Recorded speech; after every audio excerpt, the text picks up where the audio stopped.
La brisa del Golfo de México arrastraba el olor a sal y petróleo por las calles polvorientas de Ciudad Madero aquella tarde de marzo de 1965.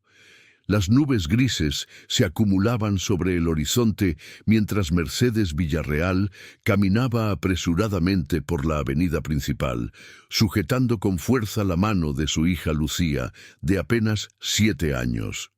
Era viernes, día de mercado, y las calles bullían con vendedores ambulantes que pregonaban sus productos entre el tráfico caótico de camiones petroleros y automóviles viejos. Mercedes había prometido a Lucía comprarle un helado después de recoger el dinero que su esposo, Ramón, le había dejado en la oficina de correos. Era una rutina simple, ordinaria, como tantas otras que habían marcado sus 11 años de matrimonio. Pero ese día algo cambiaría para siempre. Si estás disfrutando esta historia, te invito a suscribirte al canal y déjame un comentario diciéndome desde dónde nos estás viendo. Tu apoyo significa mucho y nos ayuda a seguir trayendo estas historias que merecen ser contadas. Mercedes notó la mirada primero. Un hombre alto, de complexión robusta y sombrero vaquero, la observaba desde el otro lado de la calle con una intensidad que le erizó la piel. Llevaba una camisa de mezclilla descolorida y botas polvorientas, y aunque su rostro permanecía parcialmente oculto bajo el ala del sombrero, Mercedes pudo sentir el peso de sus ojos siguiendo cada uno de sus movimientos. Apretó más fuerte la mano de Lucía y aceleró el paso, intentando convencerse de que solo era su imaginación, producto del calor sofocante y el nerviosismo que siempre la acompañaba cuando salía sola con su hija. Entraron a la heladería La Michoacana, donde el ventilador de techo giraba perezosamente sin lograr refrescar el aire espeso. Don Arturo, el dueño, un hombre de bigote canoso y delantal manchado, la saludó con su habitual sonrisa, mientras Lucía presionaba su nariz contra el vidrio del mostrador, señalando el helado de fresa que tanto le gustaba. Mercedes pidió 2 conos, pagó con unas monedas y se volteó hacia la puerta, aliviada de no ver al hombre del sombrero por ningún lado. Quizás realmente había sido su imaginación. Salieron a la calle y caminaron hacia la parada del autobús. El sol comenzaba a descender, tiñendo el cielo de tonos anaranjados que contrastaban con el gris industrial de las refinerías cercanas. Lucía lamía su helado con deleite, manchándose la nariz de rosa, mientras Mercedes revisaba su bolso buscando el dinero que acababa de recoger. 3 semanas de sueldo de Ramón, quien trabajaba como mecánico en una de las grandes compañías petroleras. Dinero que necesitaban para pagar el alquiler y comprar provisiones para el mes. El autobús tardaba. Mercedes consultó su reloj de pulsera, un regalo de bodas que Ramón le había dado hacía años. Las 6:15. Ramón llegaría a casa alrededor de las 7, esperando encontrar la cena lista. Lucía terminó su helado y comenzó a juguetear con las flores silvestres que crecían entre las grietas de la acera, tarareando una canción que había aprendido en la escuela. Entonces apareció el camión. No era el autobús que esperaban, sino una camioneta Ford negra, vieja y abollada, con los cristales polarizados y el motor rugiendo de manera irregular. Se detuvo frente a ellas con un chirrido de frenos, y antes de que Mercedes pudiera reaccionar, la puerta trasera se abrió de golpe. El hombre del sombrero saltó fuera, seguido por otro más joven, de rostro marcado por cicatrices de acné. Todo sucedió en cuestión de segundos. Mercedes sintió manos ásperas, agarrándola por los brazos, una mano cubriendo su boca para ahogar su grito. Lucía chilló, pero el hombre más joven la levantó como si fuera una muñeca de trapo. Las empujaron dentro del vehículo. Mercedes luchó, pataleó, intentó morder la mano que la silenciaba, pero la fuerza de sus captores era abrumadora. Escuchó voces masculinas, Risas ásperas, el sonido de la puerta cerrándose con violencia. El motor aceleró y la camioneta se alejó a toda velocidad por calles secundarias, dejando atrás el bullicio del centro de Ciudad Madero. Dentro del vehículo, Mercedes pudo finalmente liberar su boca de la mano que la oprimía y gritó con toda su fuerza: «¡Auxilio! ¡Ayúdennos!». Pero el hombre del sombrero le propinó una bofetada que la dejó aturdida, con el sabor metálico de la sangre en la boca. «Cállate si no quieres que le hagamos algo a la niña», gruñó con voz ronca, señalando a Lucía, quien lloraba histéricamente acurrucada en un rincón. Mercedes tragó saliva, el terror congelando sus venas. «¿Qué quieren? ¿Dinero? Tomen todo, pero déjennos ir». El conductor, un tercer hombre, al que no podía ver bien desde su posición, se rió entre dientes. «No es solo por el dinero, señora, aunque ese también lo queremos». La camioneta giró bruscamente hacia la izquierda, haciendo que Mercedes se golpeara contra la pared metálica del vehículo. Por las ventanas polarizadas apenas podía distinguir hacia dónde se dirigían, pero reconoció las siluetas de las torres petroleras recortándose contra el cielo cada vez más oscuro. Se estaban alejando de la ciudad, adentrándose en las zonas industriales abandonadas que bordeaban los pantanos costeros. «Mi esposo es mecánico», logró decir Mercedes, intentando mantener la voz firme a pesar del pánico que la consumía. «No tenemos mucho dinero, solo lo que llevo en el bolso. Por favor, no nos hagan daño».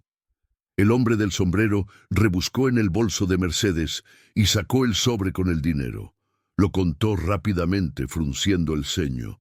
«500 pesos, eso no es nada».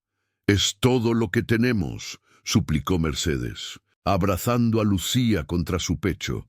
La niña temblaba violentamente, sus ojos hinchados de tanto llorar. «Tu esposo trabaja para la petrolera», dijo el conductor sin voltear. «Tiene acceso a cosas que valen mucho más que 500 pesos miserables». Mercedes sintió que el corazón se le detenía. ¿De qué estaban hablando? Ramón era un simple mecánico, reparaba maquinaria, cambiaba aceite, ajustaba motores. No tenía acceso a nada valioso, nada que pudiera interesar a estos hombres. «No sé de qué hablan», dijo, su voz quebrándose. «Mi esposo solo arregla máquinas». «¿Tu esposo?», dijo el hombre del sombrero acercándose peligrosamente a su rostro, «tiene llaves de los almacenes donde guardan las herramientas de perforación, herramientas que valen miles de dólares en el mercado negro». Mercedes negó con la cabeza, las lágrimas rodando por sus mejillas. Él nunca haría algo así. Ramón es un hombre honesto. «No le estamos pidiendo que robe nada», intervino el conductor. «Solo que nos preste las llaves por una noche. Eso es todo. Y a cambio, ustedes vuelven a casa sanas y salvas». La camioneta finalmente se detuvo frente a una construcción abandonada. Los restos de lo que alguna vez había sido una estación de bombeo. Las paredes de concreto estaban cubiertas de grafitis y el techo, parcialmente colapsado, dejaba ver el cielo violeta del atardecer. El lugar olía a humedad, óxido y gasolina rancia. Las obligaron a salir. Mercedes tuvo que cargar a Lucía, quien se aferraba a ella como si fuera lo único sólido en un mundo que se desmoronaba. Los tres hombres las condujeron hacia el interior del edificio, donde había un cuarto pequeño con una puerta metálica reforzada. El piso estaba cubierto de escombros y había manchas oscuras en las paredes que Mercedes prefirió no identificar. «Aquí se quedarán mientras tu esposo nos consigue lo que necesitamos», dijo el hombre del sombrero, empujándolas dentro del cuarto. «Si coopera, estarán en casa antes de que termine el fin de semana. ¿Y si no coopera?», preguntó Mercedes, aunque parte de ella no quería conocer la respuesta. El hombre sonrió, revelando dientes amarillentos. «Entonces tu hija aprenderá qué tan cruel puede ser este mundo». Cerraron la puerta con un estruendo que resonó como un disparo. Mercedes escuchó el sonido de varios candados siendo asegurados. seguido por pasos que se alejaban. Se quedaron en completa oscuridad, solo interrumpida por delgados rayos de luz que se filtraban entre las grietas de la puerta. Lucía sollozaba en sus brazos y Mercedes la meció suavemente, tarareando la misma canción que la niña había cantado apenas una hora antes, cuando el mundo todavía tenía sentido. «Shh, mi amor, papá vendrá por nosotras. Todo va a estar bien». Pero en su corazón, Mercedes sabía que nada volvería a estar bien. Las horas pasaron con una lentitud tortuosa. Mercedes intentó mantener la calma por Lucía, inventando historias para distraerla del frío que se colaba por las paredes de concreto y del hambre que comenzaba a retorcer sus estómagos. Lucía preguntaba constantemente cuándo verían a papá, cuándo podrían ir a casa, por qué esos hombres malos las habían llevado allí. Mercedes no tenía respuestas que pudieran consolar a una niña de 7 años. Cuando finalmente escucharon pasos acercándose nuevamente, Mercedes se tensó, abrazando a Lucía con fuerza protectora. La puerta se abrió y el resplandor de una lámpara de aceite iluminó el rostro del hombre más joven, el de las cicatrices. Traía una botella de agua y 2 tortillas duras. «Coman», ordenó, dejando los alimentos en el suelo. «Van a estar aquí un buen rato». «¿Hablaron con mi esposo?», preguntó Mercedes, su voz ronca por la sed. El hombre asintió. «Ya sabe lo que tiene que hacer. Dice que necesita tiempo para conseguir las llaves sin levantar sospechas». «Por favor», suplicó Mercedes, arrastrándose hacia él. «Mi hija no tiene nada que ver con esto. Déjela ir, yo me quedaré como garantía». El hombre la miró con algo parecido a la lástima, pero negó con la cabeza. «No funciona así. El jefe dice que las 2 se quedan hasta que tengamos lo que queremos». Hizo una pausa, mirando a Lucía que temblaba en el rincón. «Mira, señora, si tu esposo coopera, esto terminará pronto. Pero si intenta algo estúpido como avisar a la policía, las cosas se pondrán muy feas». Cerró la puerta nuevamente, y Mercedes se lanzó sobre el agua y las tortillas, dándole primero de beber a Lucía antes de tomar un sorbo ella misma. El agua sabía a metal oxidado, pero era mejor que nada. Mientras Lucía masticaba lentamente la tortilla, Mercedes presionó su oído contra la pared, intentando escuchar cualquier sonido que le diera información sobre dónde estaban o cuántos captores las vigilaban. Podía oír voces masculinas discutiendo en algún lugar cercano, el sonido ocasional de un vehículo pasando en la distancia, el aullido del viento atravesando los huecos del edificio destruido. Pensó en Ramón, en cómo debía estar desesperado, atormentándose con decisiones imposibles. ¿Entregaría las llaves y arriesgaría su trabajo? Quizás incluso su libertad si lo descubrían. ¿O buscaría otra forma de rescatarlas? Una que pudiera poner sus vidas en aún mayor peligro. Conocía a su esposo. Ramón era un hombre de principios, trabajador y honesto hasta la médula. La idea de robar, aunque fuera temporalmente y bajo coerción, debía estar desgarrándolo por dentro. Pero también sabía que amaría a su familia por encima de todo, que haría cualquier cosa por protegerlas. «Mamá», susurró Lucía, su voz pequeña en la oscuridad. «¿Vamos a morir aquí?» Mercedes sintió que el corazón se le partía en pedazos. «No, mi cielo. Tu papá es el hombre más valiente y listo que conozco. Él encontrará la manera de sacarnos de aquí. Tengo miedo». «Yo también, mi amor. Yo también». Se acurrucaron juntas en el suelo frío, Mercedes envolviendo a su hija con su propio cuerpo para darle calor. Intentó dormir, pero cada ruido la sobresaltaba. El chirrido de una puerta, el golpeteo de algo metálico contra el viento, pasos que se acercaban y se alejaban. En algún momento durante esa noche interminable, Mercedes comenzó a rezar.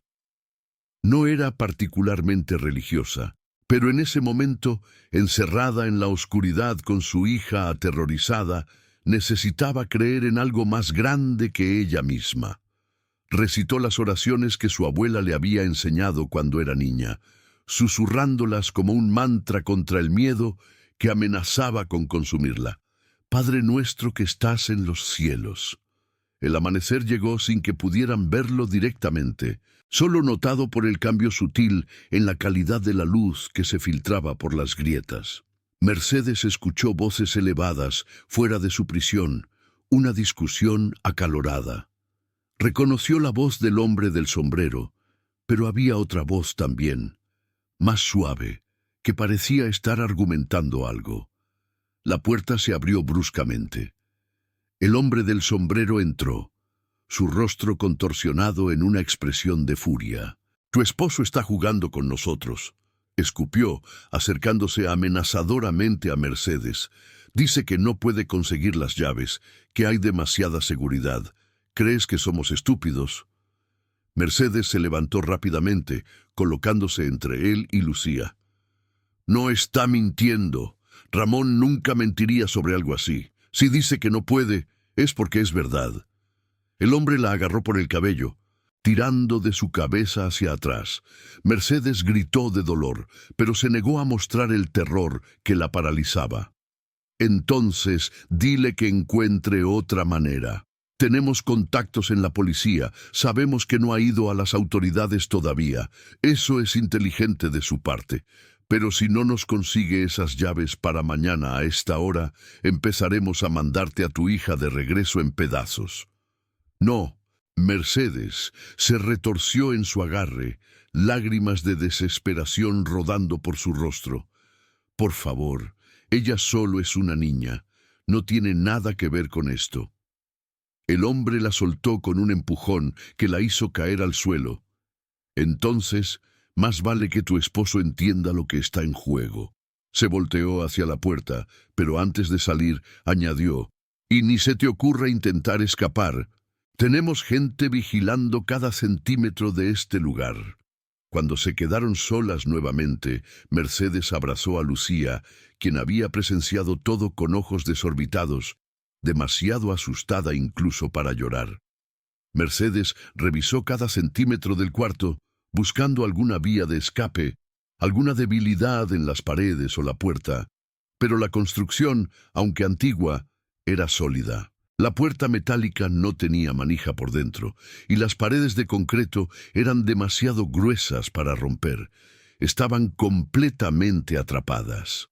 Los segundos se convertían en minutos, los minutos en horas. Mercedes perdió la noción del tiempo. El hombre de las cicatrices les llevó más agua y algo de pan dulce, pero no dijo nada, solo dejó la comida y se fue rápidamente, como si no quisiera ver sus rostros desesperados. Mercedes comenzó a formular un plan en su mente. Si lograba distraer a uno de los captores la próxima vez que abrieran la puerta, quizás podría empujarlo, tomar a Lucía y correr.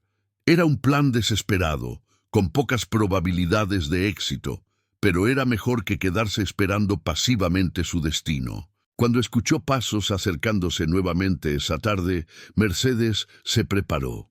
Le susurró a Lucía que se mantuviera cerca de la puerta, lista para correr cuando ella dijera. La niña asintió, sus ojos reflejando un miedo que ningún niño debería experimentar. La puerta se abrió, pero no era el hombre de las cicatrices ni el del sombrero. Era el conductor, un hombre más bajo y fornido, con un rostro que parecía tallado en granito. Y no estaba solo. Detrás de él, empujado brutalmente hacia adelante, estaba Ramón. Mercedes sintió que el mundo se detenía. Su esposo tenía el rostro hinchado y ensangrentado, un ojo morado, el labio partido. Sus manos estaban atadas a la espalda y cojeaba notablemente. ¡Ramón!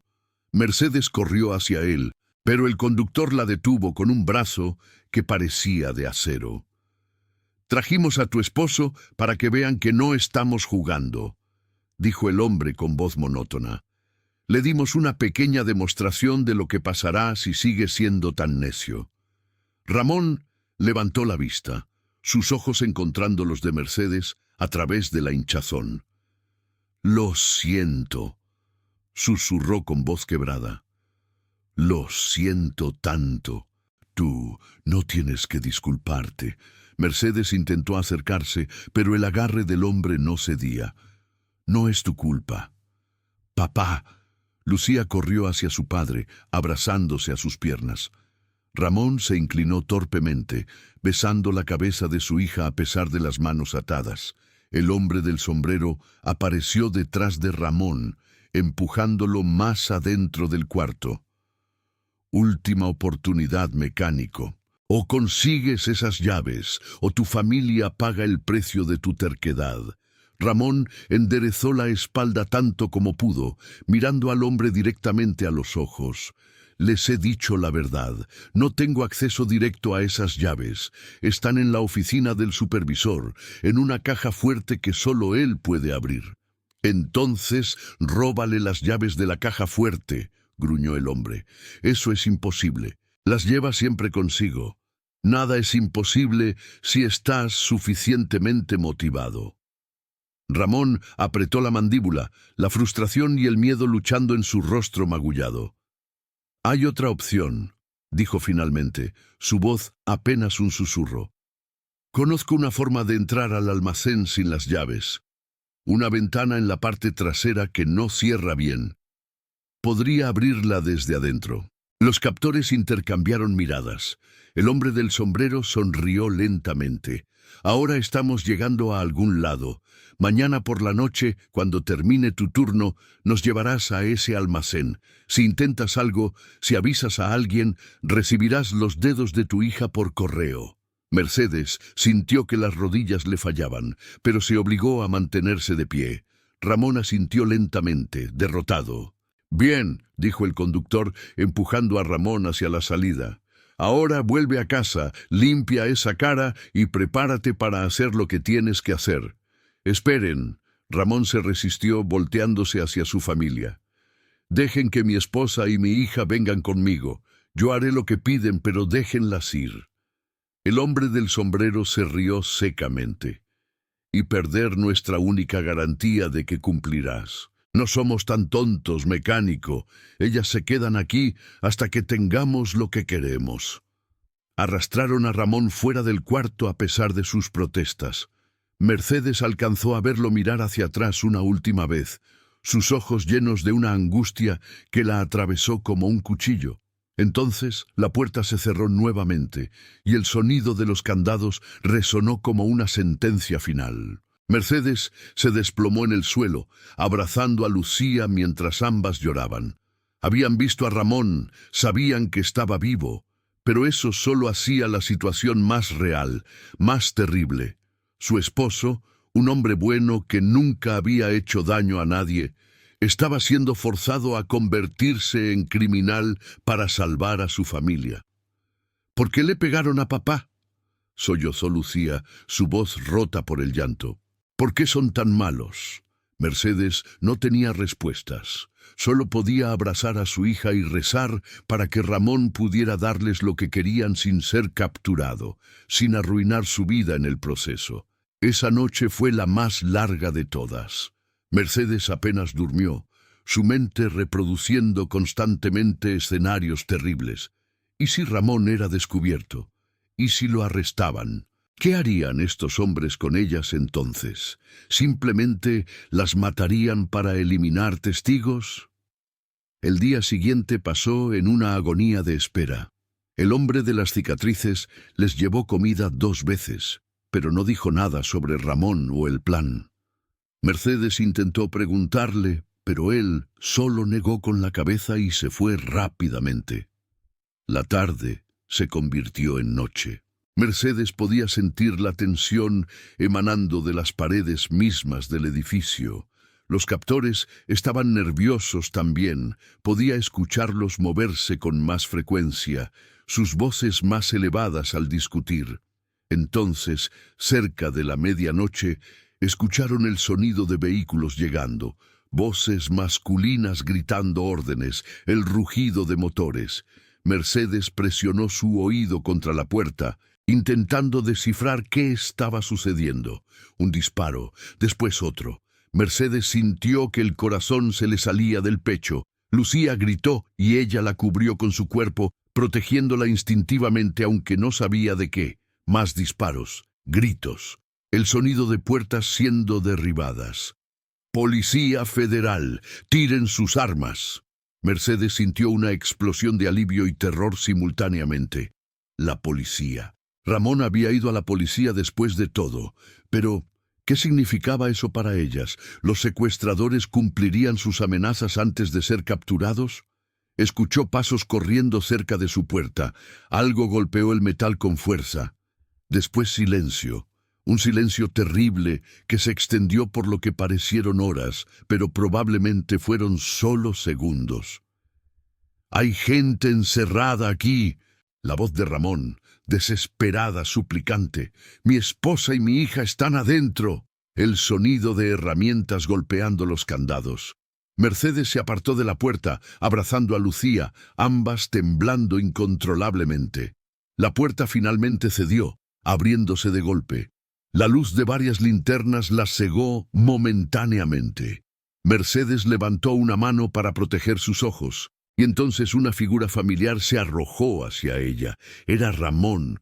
La abrazó con una fuerza que casi la dejó sin aire, sollozando abiertamente mientras Lucía se aferraba a ambos. lo siento tanto», repetía una y otra vez. No sabía qué más hacer. Oficiales de policía llenaron el pequeño cuarto, evaluando la situación, tomando fotografías, hablando en radios. Uno de ellos, un comandante de rostro severo pero ojos amables, se arrodilló junto a la familia. «Están a salvo ahora», dijo con voz tranquilizadora. «Los tenemos a todos. No volverán a hacerles daño». Mercedes miró por encima del hombro de Ramón y vio a los 3 secuestradores esposados contra una pared, vigilados por oficiales armados. El hombre del sombrero sangraba de una herida en el brazo, su expresión una mezcla de furia y resignación. Un paramédico llegó y comenzó a examinar a Mercedes y Lucía, revisando signos de deshidratación o heridas. Mercedes apenas registraba lo que estaba sucediendo, su mente todavía atrapada en el horror de las últimas 48 horas. «¿Cómo nos encontraron?», logró preguntar finalmente, su voz ronca. Ramón la miró, sus ojos todavía hinchados por los golpes, pero brillando con lágrimas de alivio. «Después de que me soltaron, fui directo con mi supervisor. Le conté todo. Él contactó a la Policía Federal, no a la local, porque estos criminales dijeron que tenían contactos allí. Organizaron un operativo. Seguí sus instrucciones, fingí que iba a llevarlos al almacén esta noche, pero en realidad los guié a una trampa. ¿Y si algo hubiera salido mal?». Mercedes sintió que el pánico retrasado la invadía. «Pudieron habernos matado». «Lo sé». Ramón tomó su rostro entre sus manos. «Fue el riesgo más grande que he tomado en mi vida, pero confié en la policía, confié en que sabrían cómo manejarlo sin ponerlas en peligro». El comandante intervino. «Tuvimos francotiradores posicionados. Los criminales no tuvieron oportunidad de hacerles daño una vez que iniciamos el operativo. Su esposo actuó con mucho valor, señora Villarreal». Mercedes comenzó a llorar, todo el terror acumulado fluyendo finalmente fuera de ella en sollozos que sacudían su cuerpo entero. Ramón la sostuvo, y Lucía se aferró a ambos. Una familia reunida en medio del caos. Los llevaron al hospital de Ciudad Madero, donde los examinaron más a fondo. Mercedes tenía deshidratación moderada y algunas contusiones, pero nada grave. Lucía estaba en shock, pero físicamente ilesa. Ramón tenía 2 costillas fracturadas y múltiples heridas, pero se recuperaría. Durante los días siguientes, dieron declaraciones a la policía una y otra vez, repasando cada detalle del secuestro. Los 3 hombres fueron identificados como parte de una red criminal más grande dedicada al robo de equipamiento industrial. Habían seleccionado a Ramón porque sabían que tenía acceso a los almacenes y pensaron que sería un objetivo fácil, un hombre de familia que harían lo que fuera para proteger a los suyos. Se equivocaron. El juicio llegó 6 meses después. Mercedes tuvo que testificar, reviviendo esas horas terribles encerrada en la oscuridad, escuchando a su hija sollozar de miedo. Pero esta vez, con Ramón a su lado y sabiendo que los responsables enfrentarían justicia, pudo hacerlo. Pudo mirar a los acusados a los ojos y decir su verdad. Los 3 hombres fueron sentenciados a largas penas de prisión. El hombre del sombrero, identificado como Roberto Garza, un exmilitar convertido en criminal, recibió 25 años. Sus cómplices recibieron penas similares. Pero para Mercedes, Ramón y Lucía, la sentencia era solo el final formal de una pesadilla que seguiría persiguiéndolos de formas invisibles. Lucía comenzó a tener pesadillas. Se despertaba gritando en medio de la noche, llamando a su madre, aterrorizada por sombras que solo ella podía ver. Mercedes la llevó con un psicólogo infantil, quien diagnosticó trastorno de estrés postraumático. Tardaría años en procesar lo que había experimentado. Mercedes también cambió. Se volvió hipervigilante, incapaz de caminar por la calle sin revisar constantemente quién estaba detrás de ella, qué vehículos la seguían. Desarrolló ansiedad severa que requirió tratamiento. Dejó de salir sola con Lucía, dependiendo siempre de que Ramón las acompañara. Ramón cargaba con su propia culpa. Aunque todos le decían que había actuado de la mejor manera posible, que había salvado a su familia, él no podía dejar de preguntarse qué habría pasado si hubiera tomado decisiones diferentes. ¿Habría sido mejor nunca haber involucrado a la policía? ¿O haberlo hecho desde el principio? Estas preguntas lo atormentaban, erosionando lentamente su confianza en sí mismo. La comunidad de Ciudad Madero los rodeó con apoyo, pero también con chismes. Algunos decían que Ramón debió haber robado directamente para salvar a su familia más rápido. Otros cuestionaban si realmente había sido tan inocente, si quizás había estado involucrado en actividades ilícitas desde antes. Los rumores, aunque infundados, añadían otra capa de dolor a una familia ya devastada. Pasaron los años. Lucía creció, pero las cicatrices del secuestro permanecieron. Tenía dificultades para confiar en extraños, para estar sola, para sentirse segura en espacios cerrados. Cuando cumplió 15 años, admitió a sus padres que había considerado el suicidio durante sus años más oscuros, cuando las pesadillas eran tan intensas que preferían no dormir en absoluto. Mercedes y Ramón hicieron todo lo que pudieron para apoyarla. Más terapia, más amor, más paciencia. Lentamente, muy lentamente, Lucía comenzó a sanar. Encontró refugio en el arte, expresando en pinturas y dibujos los terrores que no podía verbalizar.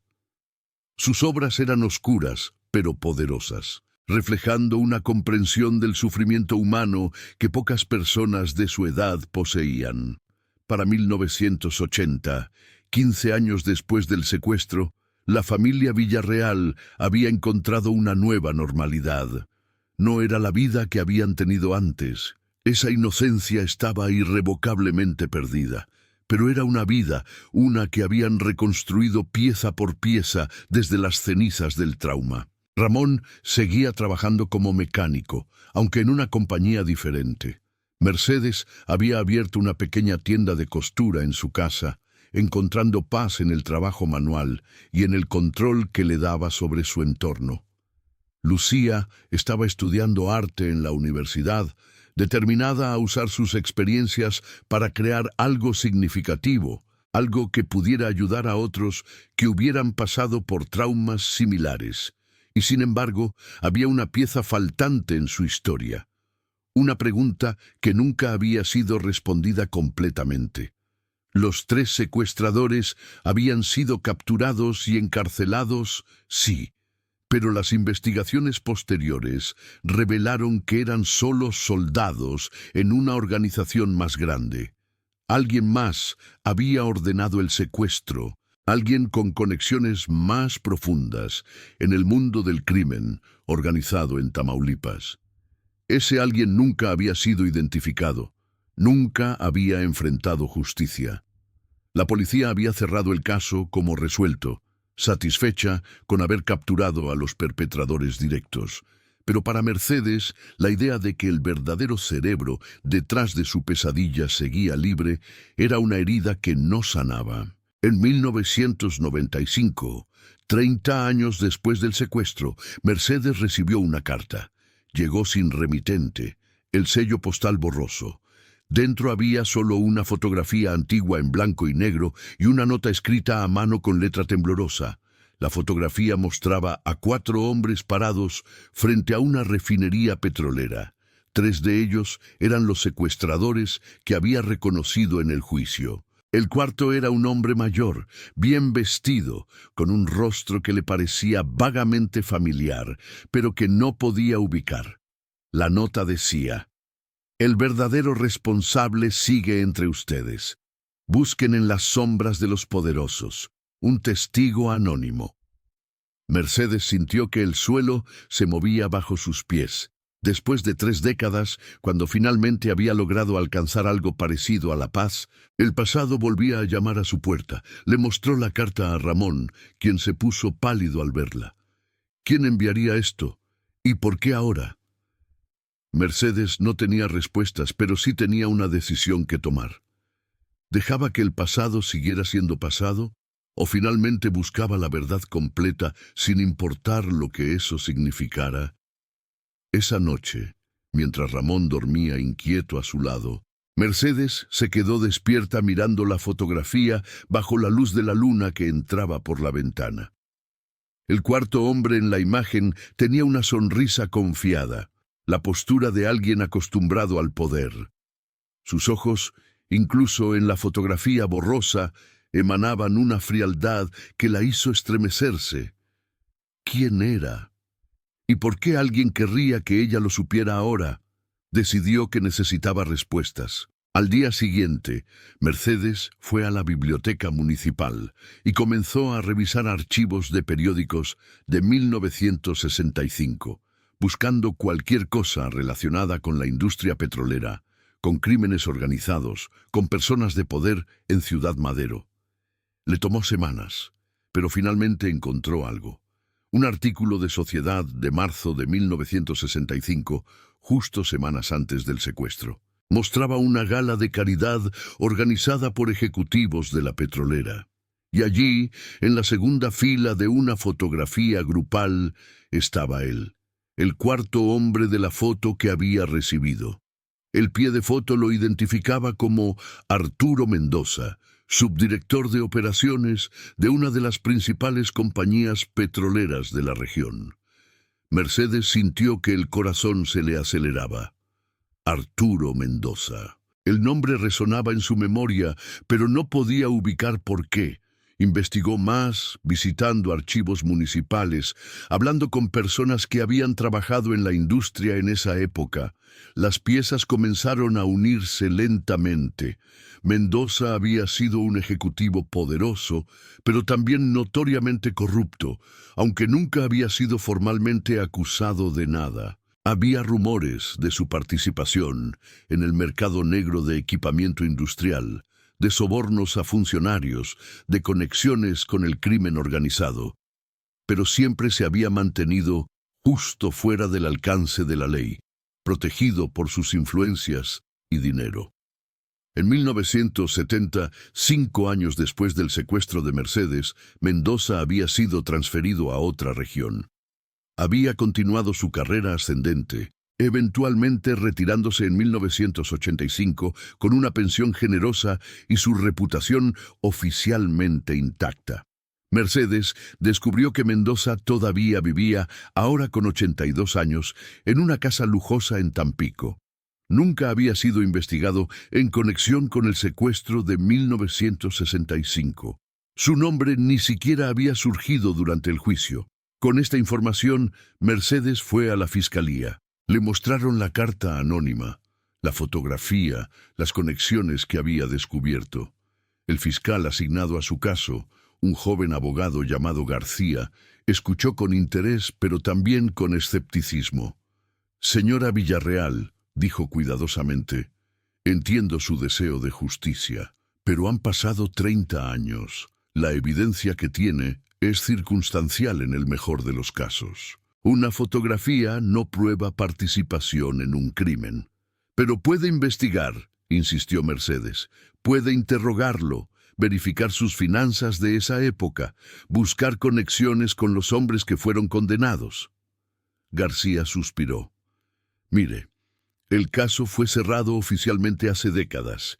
Reabrir una investigación requiere nueva evidencia concreta, no solo sospechas. Y Arturo Mendoza es un hombre bien conectado. Cualquier movimiento en su contra necesita ser sólido como una roca, o simplemente nos aplastarán con demandas». Mercedes sintió la frustración quemando en su pecho. 30 años después, y los poderosos seguían siendo intocables.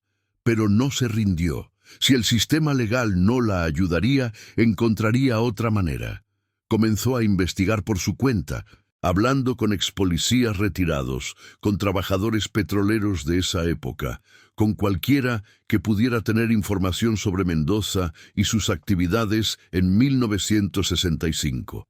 Lentamente, muy lentamente, comenzó a construir un cuadro. Mendoza había estado bajo presión financiera en 1965, había hecho inversiones que no funcionaron y necesitaba dinero rápidamente. Había sido visto repetidamente con Roberto Garza, el líder de los secuestradores, aunque ambos siempre afirmaron que eran solo conocidos casuales.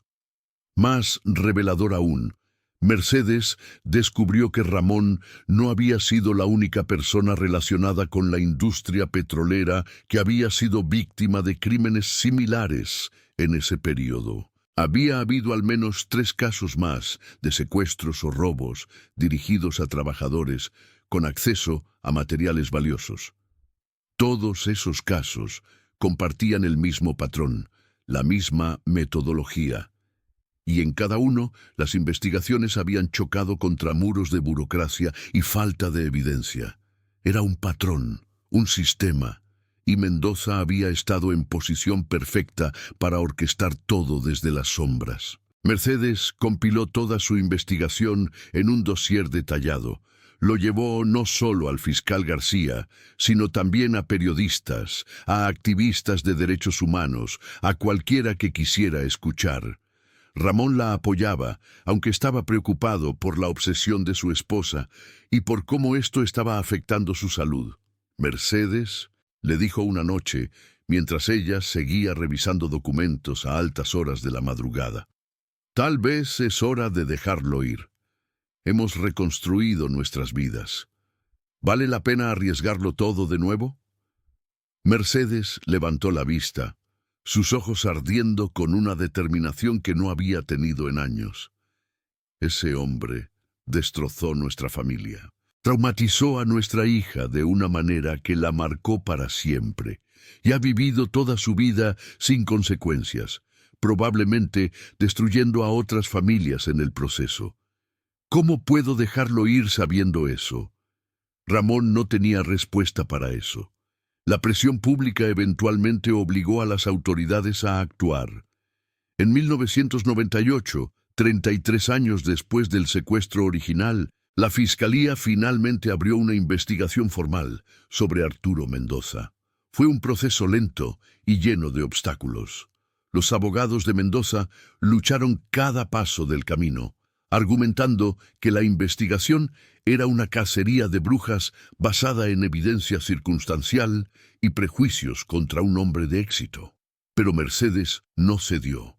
Testificó en audiencia tras audiencia. Presentó cada pedazo de evidencia que había recopilado. Contó su historia una y otra vez hasta que su voz se volvió ronca.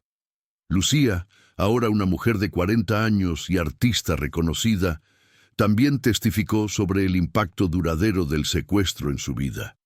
En el año 2000, 35 años después del crimen, surgió el quiebre.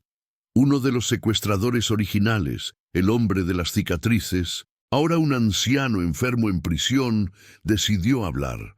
Estaba muriendo de cáncer y aparentemente quería limpiar su conciencia antes del final. En una declaración jurada, confirmó lo que Mercedes había sospechado todo el tiempo. Arturo Mendoza había sido el cerebro detrás de la operación. Había identificado a Ramón como objetivo. Había planeado el secuestro, había proporcionado información sobre los movimientos de la familia. Los 3 hombres capturados habían sido solo sus herramientas. «Nos dijo que sería fácil», declaró el hombre moribundo. Un mecánico simple, sin conexiones poderosas, sin manera de defenderse. Mendoza tenía deudas de juego, necesitaba dinero rápido y sabía que el equipamiento en esos almacenes valía una fortuna. Planeó todo en detalle. Cuando las cosas salieron mal, simplemente nos abandonó. Nunca levantó un dedo para ayudarnos durante el juicio. Con esta confesión, finalmente había evidencia directa vinculando a Mendoza con el crimen. La Fiscalía emitió una orden de arresto el 15 de marzo del 2000, exactamente 35 años y 2 semanas después del secuestro de Mercedes y Lucía. Agentes de la Policía Federal llegaron a la mansión de Arturo Mendoza en Tampico. Mendoza, ahora un hombre de 87 años, frágil y en silla de ruedas, fue arrestado en su propia sala. Sus abogados protestaron vehementemente, argumentando que su cliente era demasiado mayor y enfermo para enfrentar un juicio.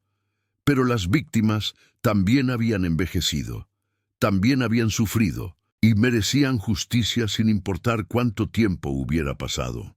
El juicio de Arturo Mendoza comenzó en octubre del 2000 y capturó la atención nacional, no solo por la naturaleza del crimen, sino por lo que representaba. Un hombre de poder finalmente siendo obligado a responder por acciones que había creído quedarían impunes para siempre. Mercedes asistió a cada día del juicio. Sentada en la galería, mirando al hombre que había orquestado la peor experiencia de su vida, sintió una mezcla compleja de emociones.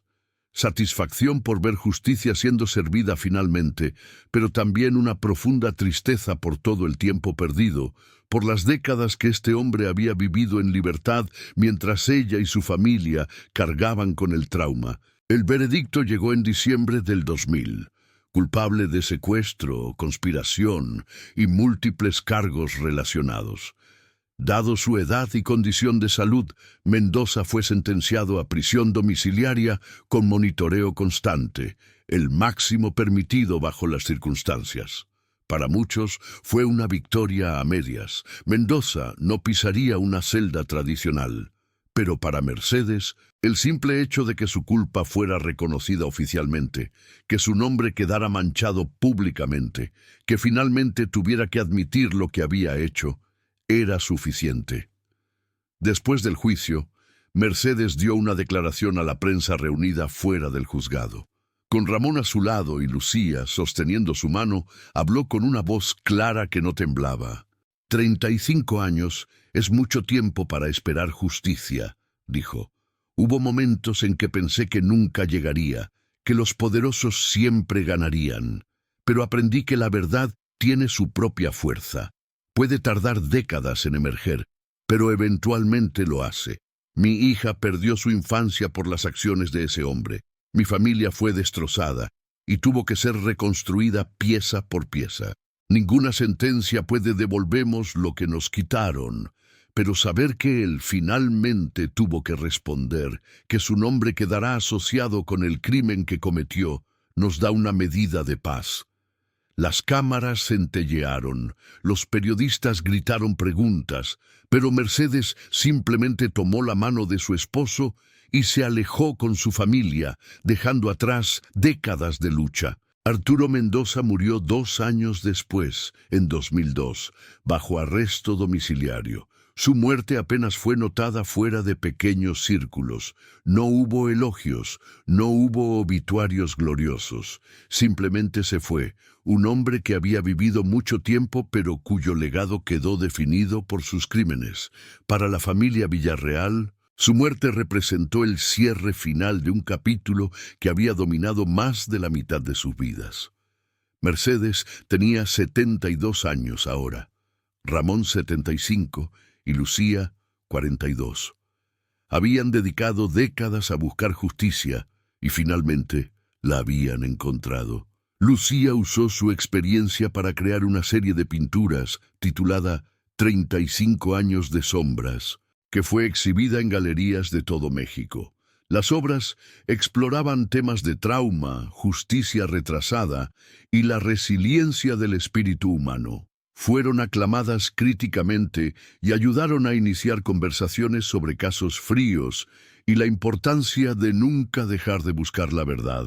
Mercedes y Ramón finalmente pudieron vivir sus años dorados con algo parecido a la paz verdadera. Ya no perseguidos por la sensación de justicia incompleta, pudieron enfocarse en disfrutar a sus nietos, en viajar, en simplemente estar juntos sin el peso del pasado aplastándolos constantemente. Pero nunca olvidaron. ¿Cómo podían olvidar esas 48 horas en la oscuridad, el terror de no saber si verían otro amanecer, la impotencia de estar completamente a merced de hombres crueles? Esos recuerdos permanecieron, pero ya no los definían completamente.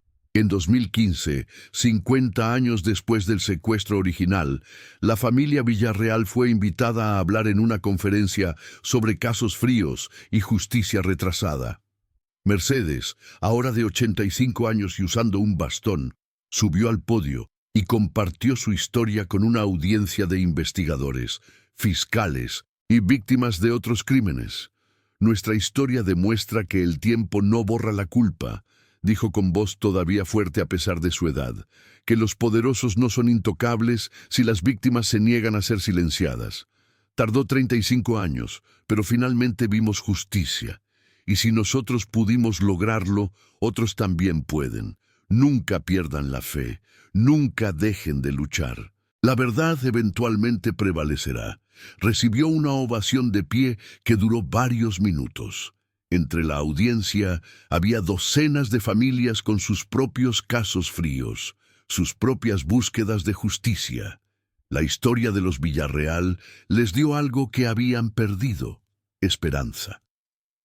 Lucía continuó usando su arte para abogar por víctimas de crímenes no resueltos, trabajando con organizaciones que ayudaban a familias a navegar el sistema legal y a mantener viva la presión pública sobre casos abandonados. Su propio trauma se había transformado en una fuerza para el bien, ayudando a otros a encontrar su camino a través de la oscuridad. Ramón, ahora de 93 años y con salud declinante, pasaba sus días escribiendo memorias de toda la experiencia. Quería dejar un registro completo, no solo del crimen y la búsqueda de justicia, sino también de cómo una familia podía sobrevivir a lo inimaginable y eventualmente prosperar nuevamente. Las cicatrices nunca desaparecen completamente, escribió en uno de los últimos capítulos, pero pueden sanar lo suficiente para que puedas vivir, amar y encontrar alegría otra vez. Esa es nuestra victoria real, no la sentencia que recibió Mendoza, sino el hecho de que a pesar de todo lo que nos hizo, no pudimos destruir nuestro espíritu, nuestra familia, nuestra capacidad de amar. En marzo del 2020, 55 años después del secuestro, Mercedes Villarreal falleció pacíficamente en su casa, rodeada por su familia. Tenía 90 años y había vivido una vida completa a pesar del trauma que la había marcado.